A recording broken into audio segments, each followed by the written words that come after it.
right, so in the next unit, what we're going to be doing here is we're going to be looking at going from a sample and collecting statistics from a sample and drawing conclusions about a general population in general. Okay, so and the key, actually the key concept behind this is something called the central limit theorem. Okay, so that's what this first lesson is on for this unit. So the central limit theorem, which was abbreviated CLT, states that no matter how the original population is distributed, if n is large enough, so n here is the sample size. So if n, which is the sample size, is large enough, then the set of sample means, okay, so the sample means is, so you take your sample, do your measurements, and get your average or your mean, is approximately normally distributed. Okay, so so that's actually a very kind of powerful concept, right? And it allows us to do some calculations and some probabilities about the actual measurement of any population. Okay, so that's the key thing here is that, again, no matter how the original population is distributed, so the population itself doesn't actually have to be normally distributed. It could be any distribution. And if you take a measurement and calculate the average of those measurements, or as the average or the mean statistic, is going to be approximately normally distributed. Okay. Now, when it says sample size is large enough, this in general, to apply the central limit theorem, says that your sample size should be greater than or equal to 30. Okay, so that's kind of like the boundary. So you need to take at least 30 measurements and then calculate the average there. All right. So for example, just to kind of illustrate this central limit theorem kind of idea, right? There's no reason to suppose that the amounts of money that different people spend in grocery stores are normally distributed. Okay, so you don't know for sure that there's a certain average, and then the spending kind of deviates symmetrically from that average. We can't really assume that. Right? So, however, if each day we survey 30 people leaving a store and determine the average grocery bill, these daily averages will have an approximately normal distribution. All right, so the key thing here again is that we're looking at averages. Right. All right. Okay, so first thing the thing we're going to look at in this lesson today are sampling distribution of sample means. All right, so just again, sample means are we take a sample, take all the measurements, and then calculate the average, which is the sample mean. All right. So for a population with a given mean, so this is generally unknown.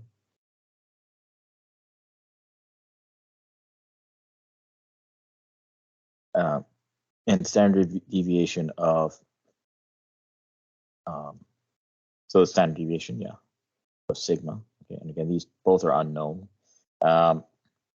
Then the average of the sample means will actually equal the mean of the population, which theoretically makes sense, right? So, like if I took the average of all the averages, it should be the actual average of the population.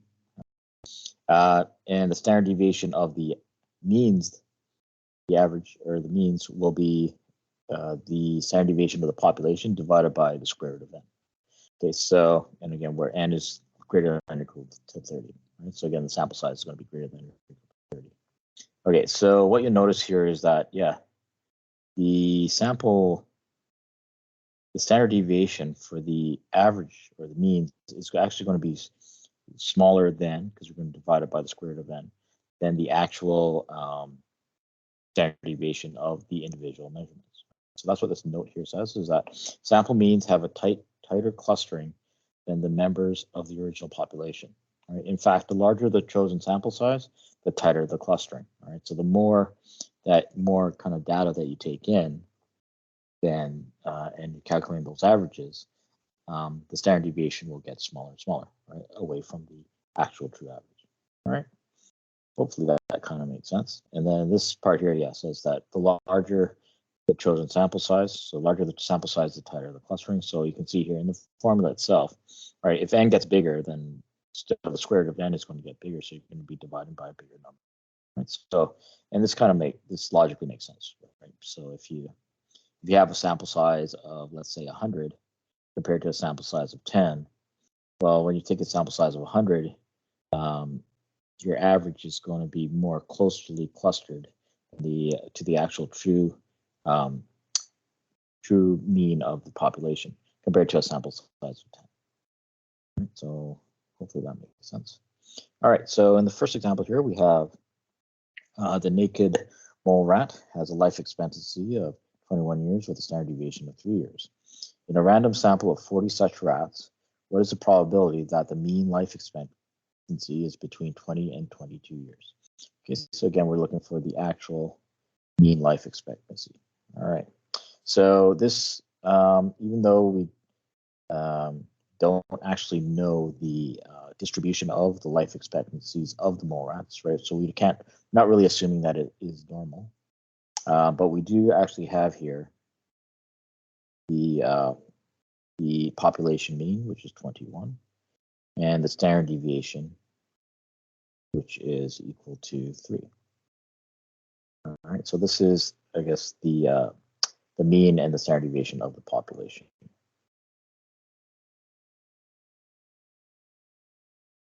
Now, the question is asking you, in a random sample of 40 such rats, what's the probability that the life expectancy is between, or the average life expectancy is between 20 and 22 years?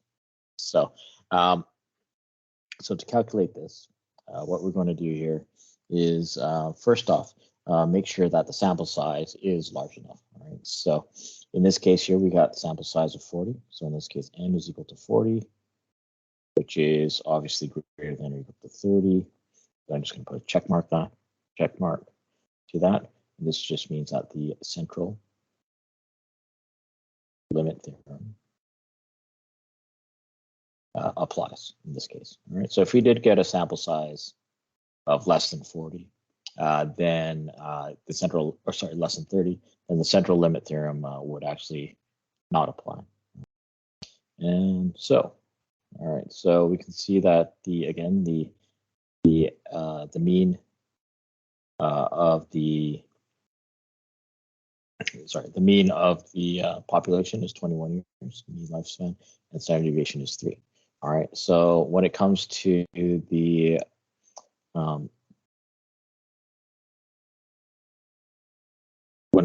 average, so again, that's X bar. So if we call that, this is the sample mean.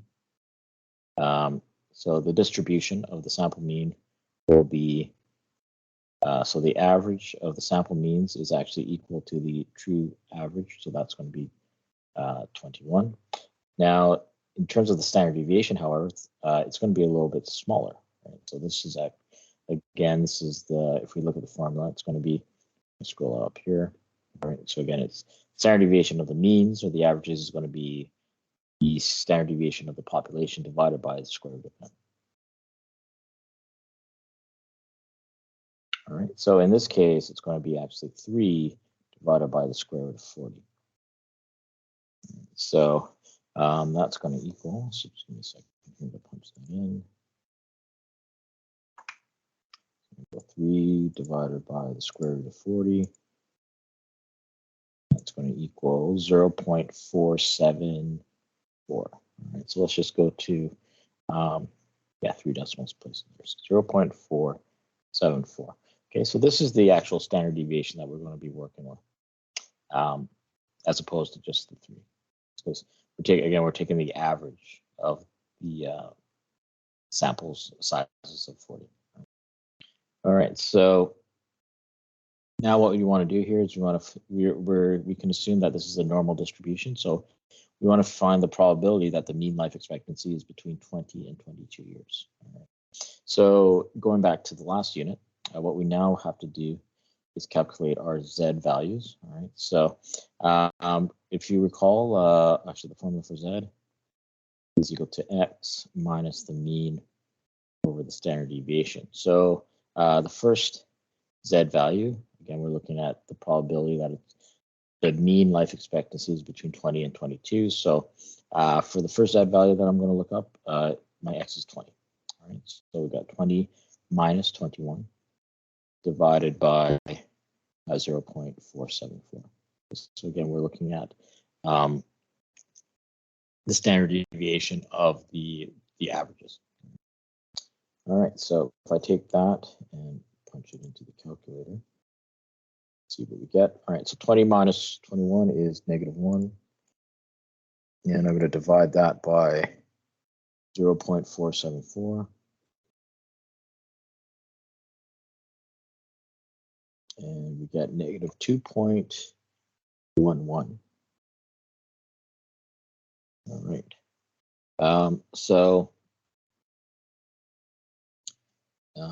Let's look up the, I guess in the tables, we should look this up. It's the corresponding percent for that Z value. So just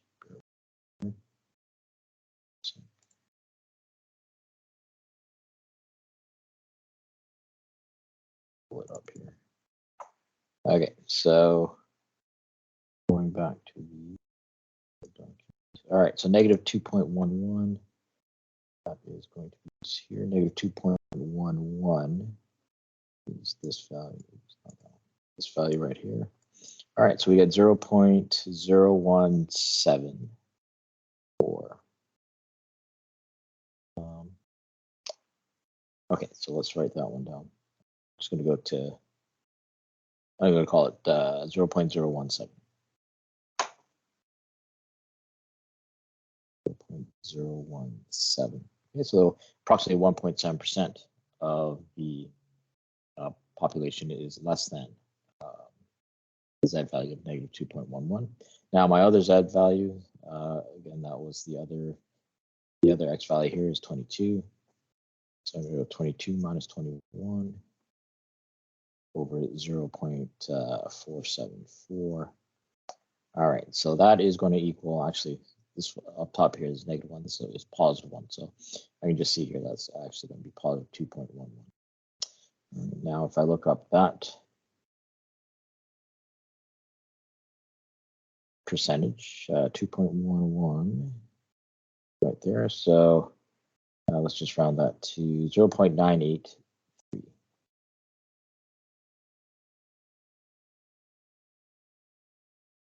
All right, so to answer the question, what's the probability? We need to subtract these two.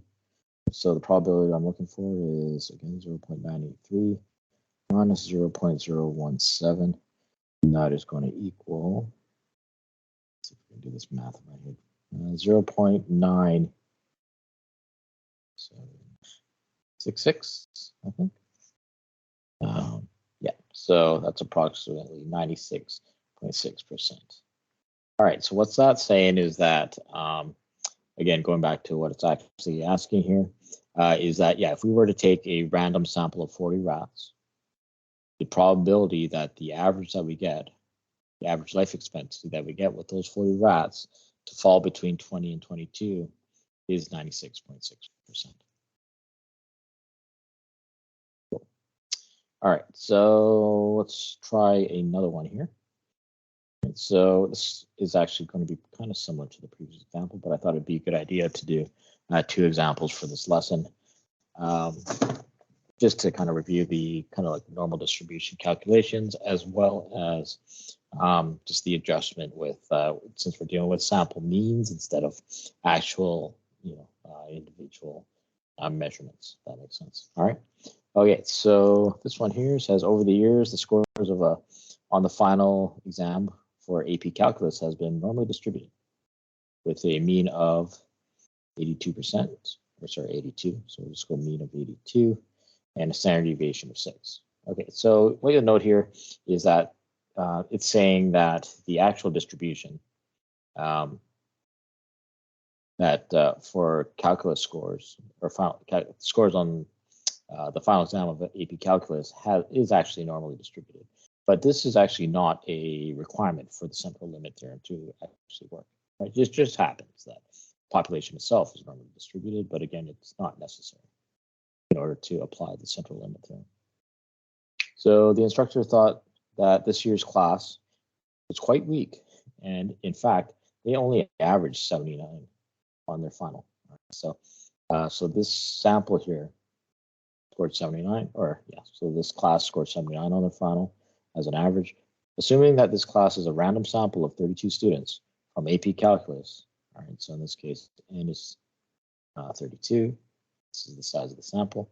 What is the probability that the average score on the final for this class is no more than 79? Okay, so, and do you think the instructor was right? Okay, so again, we're going to do our calculations here. So the mean of the averages is equal to the actual mean of the population, which is 82. Now, the standard deviation of the mean, again, is the actual standard deviation of the individual scores divided by the square root of the sample size. So in this case, it's going to be 6 divided by the square root of 32. Okay, so we punch that in. Let's see what we get. So 6 divided by the square root of 32. And this is going to equal 1.06. All right, so let's just round it to that. 1.06.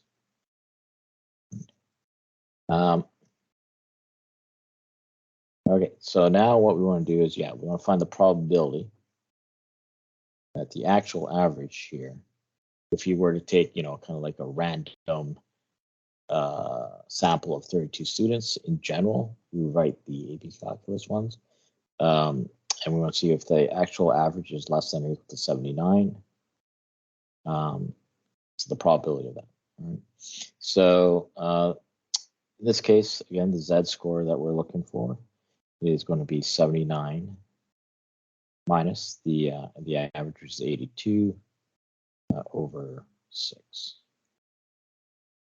Oh, pardon me, not over 6. Over the standard deviation of the means. All right, 6 is the standard deviation of just the individual scores. All right, so this is going to be 1.06. All right, so our Z value there, that in. We go 79 minus 82, so that's -3. And we're going to divide that by 1.06.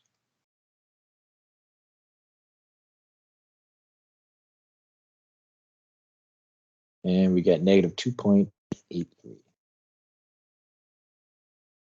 All right, so that's our Z value that we're going to look up, and we want to actually see the probability if this is less than the Z value is less than -2.83. All right, so if I look up -2.83, pull it back here, -2.8, and then 3 is right here. All right, so we get 0.00233. So 0.00233. I got that right. Yep.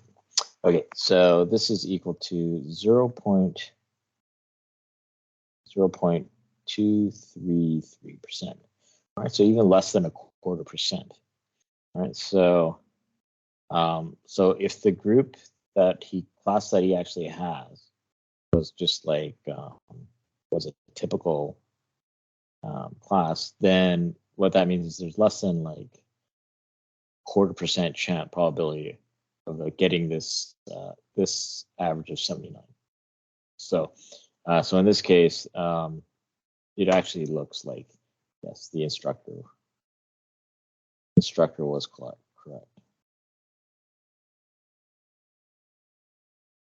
All right. So so again, just to recap this, this is the probability that the